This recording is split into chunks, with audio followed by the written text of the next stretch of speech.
شہر بغداد سے کچھ فاصلے پر ایک چھوٹی سی بستی تھی جہاں ایک بوڑھا شخص اپنی زندگی کے دن گزار رہا تھا۔ وہ ایک خاموش اور عاجز لیکن دانا انسان تھا۔ اس کے 5 بیٹے تھے۔ ان میں سب سے بڑا یوسف تھا جو ایک ذمہ دار تھا۔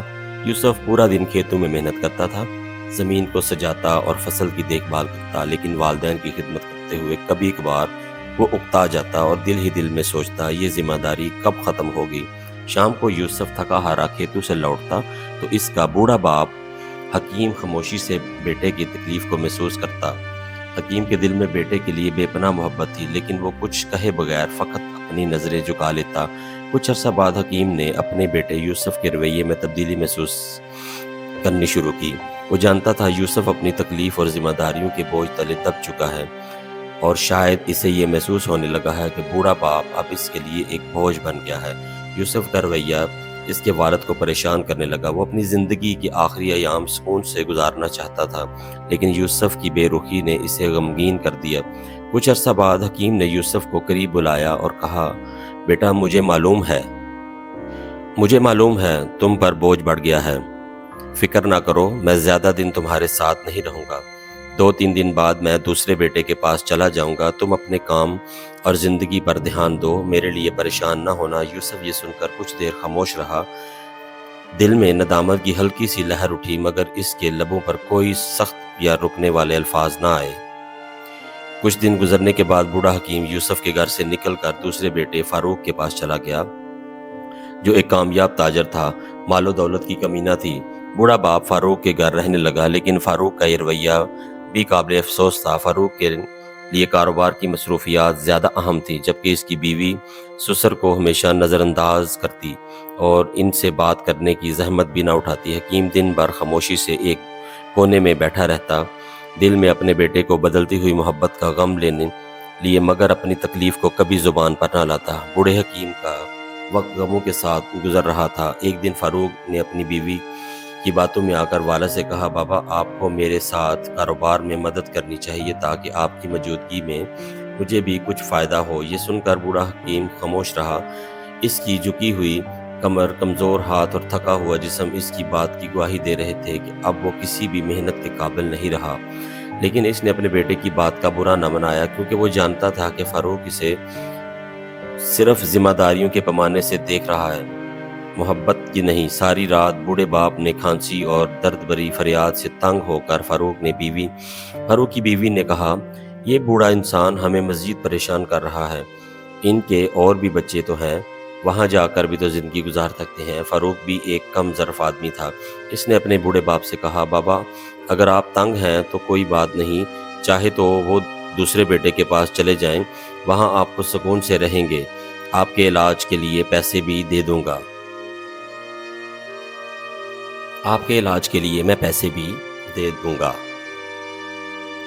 فکر نہ کریں۔ ان الفاظ نے حکیم کی عزت نفس پر ایک اور زخم لگایا۔ فاروق نے محبت اور توجہ کی بجائے صرف ایک معقول حل کی بات کی، جیسے بوڑھے والد کی موجودگی کا کوئی احساس نہ تھا، صرف ایک ذمہ داری کا بوجھ تھا جسے اٹھانا پڑ رہا تھا۔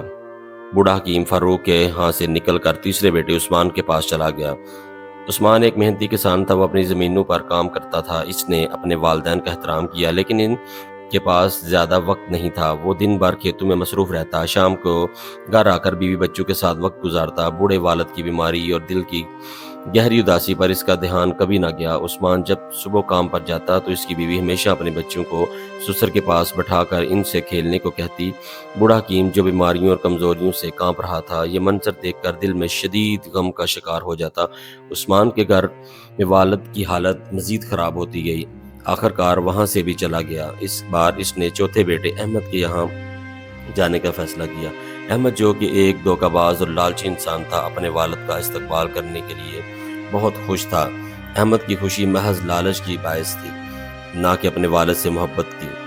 احمد نے اپنے والد کو عزت دی، کہا، بابا، آپ کو یہاں رہنے میں کوئی تکلیف نہیں ہوگی۔ وقت کے ساتھ ساتھ احمد کو پتہ چلا کہ بوڑھے باپ کے پاس کوئی مال دولت نہیں ہے، تو اس نے بھی باپ کو نظر انداز کرنا شروع کر دیا۔ احمد کی بیوی نے اپنے سسر کو ایک بوجھ سمجھ کر اس کی کوئی خدمت نہ کی، بلکہ الٹا تکلیف دی۔ وہ ہمیشہ شکایت کرتی رہتی کہ بوڑھے کو اپنے کاموں میں رکاوٹ سمجھتی، لیکن بیوی کا کیا قصور، جبکہ اپنا بیٹا روٹ چکا تھا، جبکہ اپنا بیٹا روٹ چکا تھا۔ احمد اپنے کاروباری امور میں اتنا مگن تھا کہ اس نے اپنے والد کی حالت پر کوئی دھیان نہ دیا۔ اس دوران بوڑھے کی صحت اور جسمانی حالت تیزی سے بگڑنے لگی۔ آخرکار ایک دن احمد نے بھی جواب دے دیا اور کہا، بابا تم یہاں نہیں رہ سکتے، میرے پاس اتنا وقت نہیں ہے کہ میں تمہارے ہر وقت دیکھوں، تمہیں کہیں اور جانا چاہیے۔ اس کے بے درد الفاظ بوڑھے کے حکیم نے دل برداشت کر کے اپنی آخری بیٹے عبداللہ کے یہاں جانے کا فیصلہ کیا۔ عبداللہ حکیم کا سب سے چھوٹا اور کم عمر بیٹا تھا، جو کہ غریب اور محنتی شخص تھا۔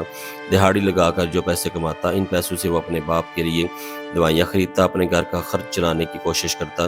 اس کی بیوی بھی کافی ایماندار تھی، اپنے سسر کا دل سے خیال رکھتی تھی اور ان کی بیماری اور بڑھاپے کو سمجھتی تھی اور ہمیشہ ماں باپ کی طرح ان کی خدمت کرنے لگی۔ بوڑھے حکیم نے جب عبداللہ اور اس کی بیوی کی محنت اور احترام دیکھا تو دل ہی دل میں خوش ہوا اور بہت دعائیں دینے لگا۔ وقت گزرتا گیا، حکیم اپنے بیٹے کے گھر میں خوشی خوشی زندگی گزارنے لگا۔ اس کی زندگی میں سکون اور محبت واپس آئی اور اس بات پر شکر گزار تھا۔ آخرکار اسے وہ عزت ملی جس کا وہ ہمیشہ سے حقدار تھا۔ بالآخر وہ شدید بیمار پڑ گیا۔ عبداللہ اپنے باپ کی حالت دیکھ کر بہت غمگین ہوتا، اکثر رو پڑتا، کیونکہ وہ اپنے باپ کے وہ ایک بوجھ نہیں بلکہ حقیقی معنوں میں اپنا باپ رتبے پر دیکھتا تھا۔ اس کے دل میں والد کی عزت اور محبت کا سمندر تھا۔ وہ ہر ممکن کوشش کرتا اپنے والد کی خدمت میں کوئی کمی نہ رہ جائے۔ عبداللہ آنسوں اور اس کی فکر والد کی زندگی کے ان آخری دنوں میں اس کے لیے ایک تسلی اور سکون کا باعث بنی۔ حکیم نے عبداللہ کی محبت دیکھ کر اسے اپنے قریب بلایا اور باریک آواز میں کہا، بیٹا میرے آخری دن قریب ہیں، میری سانسیں اب گنتی کی رہ گئی ہیں، لیکن اللہ تمہیں ہمیشہ خوش اور آباد رکھے جس طرح تم نے میری خدمت کی، میرا دل جیتا۔ عبداللہ نے غمگین لہجے میں جواب دیا، بابا اللہ نہ کرے آپ ہمیں چھوڑ کر چلے جائیں، آپ کے بغیر ہم کیسے جی سکیں گے؟ حکیم نے مسکراتے ہوئے کہا، بیٹا یہ تو حق کا راستہ ہے، ہر شے کو فنا ہونا ہے، مجھے بھی اپنے خالق حقیقی کے پاس جانا ہے۔ عبداللہ نے غمگین لہجے میں کہا، بابا کیا آپ مجھ سے خوش ہیں؟ میں خدمت نہیں کر سکا جس کی آپ کا حقدار تھے، میری بیوی بھی کم عقل ہے، لیکن اگر آپ کے دل میں کوئی گلہ شکوہ ہے تو ہمیں ضرور بتائیں، وہ اپنا غم ہلکا کیجیے۔ حکیم نے گہری سانس لی اور عبداللہ کو کہا، بیٹا ایک آخری بات یہ ہے کہ میں تمہیں کہنا چاہتا ہوں کہ یہ بڑی امانت ہے۔ میں نے اپنی زندگی میں تم پانچوں بیٹوں کا امتحان لیا، لیکن اس آزمائش میں صرف تم کامیاب ہوئے۔ بیٹا میرے مرنے کے بعد تم بغداد کی فلاں گلی میں جابر نامی ایک بوڑھے شخص کے پاس جانا، اسے میرا نام لے کر کہنا حکیم وفات پا چکے ہیں، وہ امانت جو اس نے آپ کے پاس رکھی تھی وہ تمہیں دے دیں۔ حکیم نے عبداللہ کے کندھے پر ہاتھ رکھا اور کہا، وہ امانت دے وہ تمہارے لیے ہے، اسے اپنی بیوی بچوں کی زندگی بہتر بنانے کے لیے استعمال کرنا، یہ میرا تمہارے لیے آخری تحفہ ہے، یاد رکھنا باقی بھائیوں کو کچھ نہ دینا۔ بالآخر حکیم اس دنیا سے رخصت ہو گیا۔ حکیم کی وفات کے بعد غم عبداللہ کے دل میں بجلی بن کر گرا، اس کی آنکھیں آنسو سے بھری ہوئی تھیں اور دل میں ایک بے پناہ خالی پن تھا۔ اس کی بیوی بہت شدت غم سے رونے لگی کیونکہ اس نے حکیم کی خدمت دل سے کی تھی اور اس کا احترام بھی کیا تھا۔ عبداللہ نے خود پر قابو پاتے ہوئے اپنے بھائیوں کو خبر دی اور انہیں جنازے میں شرکت کی دعوت دی۔ سب بھائی جو کبھی اپنے والد کی بوجھ سمجھتے تھے جنازے میں شریک ہو گئے۔ عبداللہ جو ہمیشہ ایمانداری اور محبت کا پیکر رہا، بھائیوں سے کہا، بابا جان نے مجھے ایک امانت سونپی تھی، مجھے یقین ہے کہ وہ کوئی قیمتی خزانہ ہوگا، لیکن اس میں سب بھائیوں کا حق ہے، حالانکہ بابا نے اسے صرف میرے لیے وصیت کی تھی۔ بھائی جو دل سے کہیں نہ کہیں لالچ رکھتے تھے فوراً بولے، عبداللہ جاؤ امانت لے آؤ، پھر اسے ہم پانچوں بھائی میں تقسیم کر دینا تاکہ سب کو برابر حصہ ملے۔ عبداللہ نے ٹھیک ویسا ہی کیا جیسا اس نے کہا تھا۔ وہ بغداد جا کر امانت لے آیا۔ جب اس نے صندوق کھولا تو حیرت میں پڑ گیا۔ صندوق میں بغداد کے مشہور بازار کے کئی قیمتی دکانوں کے کاغذات، جواہرات اور اس کی ماں کے تھے اور جو بہت سی اشرفیاں موجود تھیں۔ عبداللہ نے اپنی دیانتداری کا ثبوت دیتے ہوئے سب بھائیوں کو ان کا حق دیا اور خود اپنے حصے پر قناعت کی۔ زندگی ایک بار پھر باپ کے سائے کے بغیر چلنے لگی، لیکن وقت نے جلد ہی اپنی حقیقت دکھا دی۔ چند ماہ بعد بڑے بھائیوں میں سے ایک اپنے کاروبار میں بری طرح پھنس گیا۔ غیر ذمہ داری اور غلط فیصلوں کے باعث وہ قرض میں ڈوبتا چلا گیا۔ حالات اس قدر خراب ہو گئے کہ اسے اپنا گھر تک بیچنا پڑا۔ دوسرا بھائی جو کبھی عیش و عشرت کی زندگی گزارنے کا عادی تھا، ایک دن چوری میں ملوث پایا گیا۔ قاضی نے اسے جیل بھیجنے کا حکم دیا اور اس کی زندگی میں سارے سکھ دکھ تباہ ہو گئے۔ باقی بھائیوں بھی سونے کی ہاتھ لگاتا جو مٹی بن جاتا۔ یہ سب ناکامیوں کا ایک جواب تھا، باپ کی بد دعا۔ دوسری طرف عبداللہ اپنی محنت سے بغداد میں کاروبار شروع کر دیا۔ وہ کوفہ سے عمدہ کپڑا خرید کر بغداد کے بازار میں بیچتا اور وقت کے ساتھ کافی منافع کمانے لگا۔ اس کی ایمانداری، باپ کی دعا اور مستقبل محنت نے اس ترقی کی راہ پر ڈال دیا، یہاں تک کہ وہ اپنے باقی بھائیوں کی فروخت کردہ دکانیں خریدنے لگا اور آہستہ آہستہ پورے بازار کا واحد مالک بن گیا۔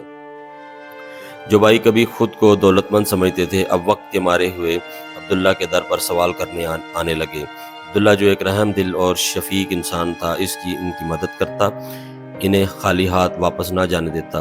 اس کا یہ رویہ اس کے والد کی سکھائی ہوئی اخلاقیات کا عکاس تھا۔ پھر وہ دن آیا جب عبداللہ نے بغداد کے ترقی یافتہ علاقے میں ایک بڑا گھر خریدا اور اپنی بیوی اور بچوں کے ساتھ ایک خوشحال زندگی گزارنے لگا۔